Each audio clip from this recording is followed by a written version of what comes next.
क्या सर्दियों की शुरुआत के साथ ही आप नाक के बंदिश का शिकार हो जाते हैं, जिसकी वजह से ना आप ठीक से बोल पाते हैं, ना आप ठीक से खा पाते हैं, और जब रात को आप मीठी नींद सोने लगते हैं तो नाक की बंदिश की वजह से आप ठीक से सो भी नहीं पाते। अगर आप भी इन मसाइल का शिकार है तो आप बिल्कुल सही वीडियो पर आए हैं। इस बीमारी का मुकम्मल इलाज जानने के लिए वीडियो को लास्ट तक देख लीजिएगा। अस्सलाम वालेकुम व्यूअर्स, मैं हूं अब्दुल बासित और आप देख रहे हैं मेरा यूट्यूब चैनल हेल्थ फैक्ट। आज मैं जो मेडिसिन आपको इंट्रोड्यूस करवा रहा हूँ वो है ज़ाफा फार्मा का ज़ाइनोसिन नेज़ल स्प्रे। सबसे पहले अगर हम इसके कंपोजिशन की बात करते हैं तो ये कंटेन करता है ज़ाइलोमेथाजोलिन हाइड्रोक्लोराइड नेज़ल सोल्यूशन, जो कि 15 ml with fibre proof cap आपको जस्ट 65 pkr में मिल जाता है। इसके बाद अगर हम इसके यूजेस की बात करते हैं तो इस स्प्रे का इस्तेमाल नोज के डीकंजशन के लिए किया जाता है, यानी जब जुकाम, एलर्जी, बुखार या किसी भी वजह से नाक की बंदिश हो जाती है या फिर साइनोसाइटिस की वजह से नाक की बंदिश हो जाती है, जो कि ऐसी कंडीशन होती है जिसमें नाक का अंदर का हिस्सा सूज जाता है। नाक के अंदर हिस्से के सूजने की वजह से नाक की बंदिश हो जाती है और सांस लेने में काफ़ी तकलीफ होती है, जिसके इलाज के लिए ज़ाइनोसिन स्प्रे का यूज़ किया जाता है,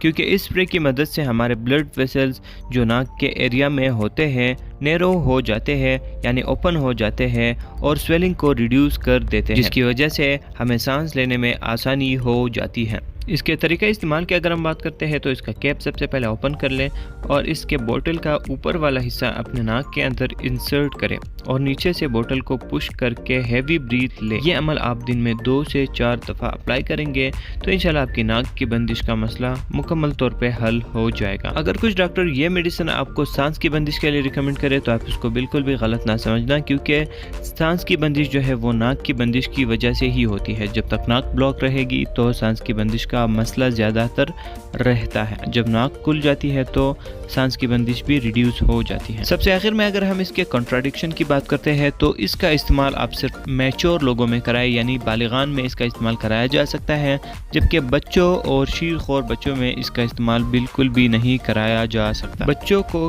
किस स्प्रे का यूज़ करवाना चाहिए उसके लिए इंशाल्लाह मैं एक सेपरेट वीडियो बनाऊंगा, आप ज़रूर देखिएगा।